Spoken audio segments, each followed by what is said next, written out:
What's up, everybody? It's me, Sergio. And I'm Drew. And we're with Mobility Direct. And today, we're going to talk to you about breaking in your mobility scooter batteries, because that's an important topic. Not too many people know about it. We're going to educate you today. That's right. Whether you need a mobility scooter or a power wheelchair, you should probably take the time to claim a copy of our free product catalog. It has a ton of information about our latest products, discount codes, and more. All you have to do to get a copy is go to our website, mobilitydirect.com. Click on the green button at the top of every page that says Get Free Catalog. Fill out the simple short form that you see on the screen now, and you'll get one in the mail within 1 to 2 weeks tops. Or you could just call the number below, speak with our non-commissioned sales experts, give them your address, ask them any questions, and they'll get that catalog in the mail for you ASAP. So let's talk about this video topic. The reason why we're making this video is because there's a lot of people out there that get a brand new scooter, and the scooter may be rated for 20 miles on a full charge. They go out on a ride the first time they ever use it, and it only goes 10 miles and the battery dies. They're pissed. They're disappointed. And if it's you watching this video, we've got to educate you so you have more realistic expectations as far as your battery and the break-in period. Yes, you have to break in your batteries in order to get that maximum range. And there's a lot of other factors that contribute to a lower overall travel range.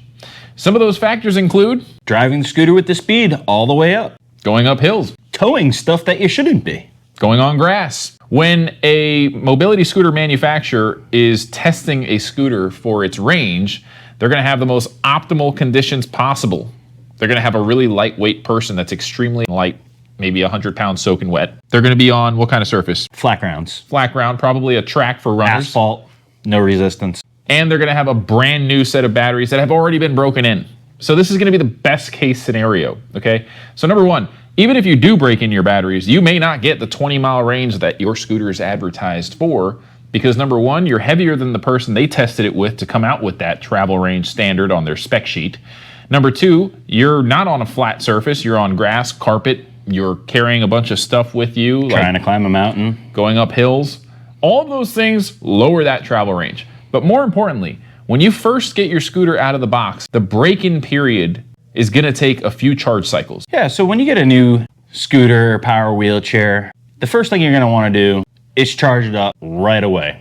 I wouldn't use it. I would charge it up because batteries have a maximum amount of charges that it can take. So whether you have sealed lead acid or lithium, there's also a shelf life on them.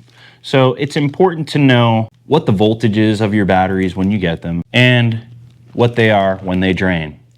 Now, when you drain your batteries, you get it down about, maybe 40% remaining. And then you're gonna wanna bring them back up, because what can happen is your batteries can, during the break-in period, your batteries can discharge at a very rapid rate once they get under 50%. And by the way, when you unbox your mobility scooter, as long as it's a mobility scooter made by a reputable brand like Golden Technologies, you're always gonna see this big orange or yellow bright piece of paper that says important. Literally, it says batteries must be charged immediately after purchase for 12 hours prior to use. Failure to keep the batteries charged will cause permanent damage and void the warranty. Proper battery maintenance. Charge batteries overnight when using regularly. Charge batteries twice a month for 12 hours when not in use.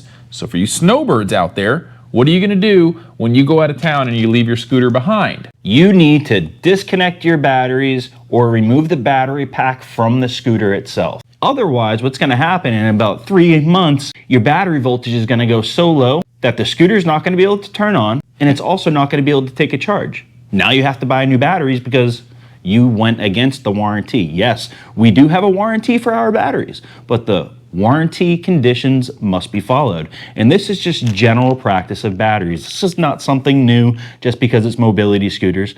This is what needs to happen. Whether it's a car or a boat, if you don't charge your batteries regularly, they will die. So if you leave your car in your garage for 6 months because you're not in your winter home, you come back, what happens? Your batteries on your car are dead. You can't start your battery. A mobility scooter does not have an alternator. It doesn't, right. And the same thing goes for a user who barely uses their scooter during the day, that charges their scooter up every single night overnight. That's not good for your batteries either. Yeah. Improper charging habits are horrible. Okay, so what I usually recommend is wait for your battery meter to show that it's at least 50% of the way depleted or more. Okay, now when you look at your voltmeter, you gotta make sure to tell a true charge. Take your scooter and drive it and pull the full throttle, and while you're driving, look at the battery meter. Because if it's, say, maybe 20% discharge, if a couple lights are missing and you go to a complete stop, it's natural for those lights to come back on and show a full charge. So to get that true, real feel for where the battery is currently, drive the scooter with the full throttle pulled. It doesn't matter whether you have the potentiometer down all the way slow or all the way up on the rabbit. Just make sure the potentiometer on the throttle is pulled back and that you're reading what LEDs are out or what the current state is. Absolutely. So don't go off of what at a standstill your battery meter is reading. You want to be in motion, and that's the true reading of your battery meter. So if you're at a standstill and it shows it's all the way charged, but while you're moving with the scooter rolling, it's showing that it's halfway, then in reality it's halfway. Yeah. And make sure you do that on flat ground as well. Now the break-in period on batteries actually is going to vary from manufacturer, type of battery versus lithium versus SLA, but in general, you're not going to get that full 20-mile range that a scooter's advertised for until you give it a few charging cycles. So that means you charge it overnight for 12 hours the first day you get it out of the box, you go out, ride, charge it again. You may only get 12 miles the first ride. Second ride, you may get 13 miles. Third ride, you might actually get 15 or 18 miles. And then eventually, under ideal conditions, you're going to get really close to that 20 miles because the batteries are fully broken in. And keep in mind, too, I've personally seen models and batteries take up to 2 weeks to really get to their prime condition. And with that being said, give it some time. Give it some time. Make sure you break in your batteries, use your multimeter, understand what the current voltage is, and just monitor it. If it's not working to what you think it's working, well, after a couple weeks, give us a call and we would help you out. With that being said, folks, I would highly recommend investing in a scooter that has lithium batteries because lithium batteries are a lot more forgiving than traditional sealed lead acid batteries as far as how much you're able to abuse them. Lithium batteries, they can take the abuse of not being charged as often as sealed lead acid batteries. They also are going to last a lot longer overall. A lithium battery is usually good for 3 to 5 years, whereas a sealed lead acid, you're going to get about 1.5 to 2 years, at most 3 years if you really take care of them. Yeah, they're more expensive, but they're a lot lighter. And they come with a lot better warranty coverage, and they're just going to perform a lot better. They're going to take things like extreme heat, extreme cold a lot better as well. So most mobility scooters nowadays you're seeing are coming with lithium batteries. A lot of the older models don't, but as we get further and further into the future of manufacturing higher tech mobility scooters, you're going to see almost all of them are going to come with lithium batteries. And a lot of these lithium batteries, they have a BMS or battery management system, and say if the voltage goes low, it cuts off to a point where you'll be able to plug in a charger and wake the battery back up. With lead acid, you really don't have that option. So that is something to consider as well. Now keep in mind, if you have a charger that's not working, or if you think your batteries are dead but you're not really sure, we have tutorial videos that you can watch on our channel. They'll show you how to test your batteries, test your charger, test your electronics, everything, motor, brakes, you name it. We have videos for all of that. You will need some tools, namely a voltage meter or a multimeter to test most of these products. So if you have a multimeter or a voltage meter, you're going to be able to do a lot of repairs and troubleshooting at home without spending a single dollar on an in-home visit from a medical equipment technician, which can be very expensive. And that's what our mission here at Mobility Direct on our YouTube channel is all about. It's about empowering you with education to save money, make better purchasing decisions, and to give back to the disabled community. Part of every sale at Mobility Direct goes towards funding our mission to give back. That's right, folks. We give away mobility scooters all the time to people that can't afford them. A lot of these folks are veterans. Some of them are homeless. People that are just struggling to get around. They can't afford a mobility scooter. We show up and we donate a mobility scooter to them for free. A lot of the times we have the cameras rolling. If you want to watch some of these emotional videos and see those reactions, click at the top right-hand corner of the screen. It's going to take you to our playlist dedicated to giveaway videos.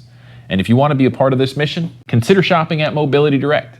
Or tell someone you know about our YouTube channel.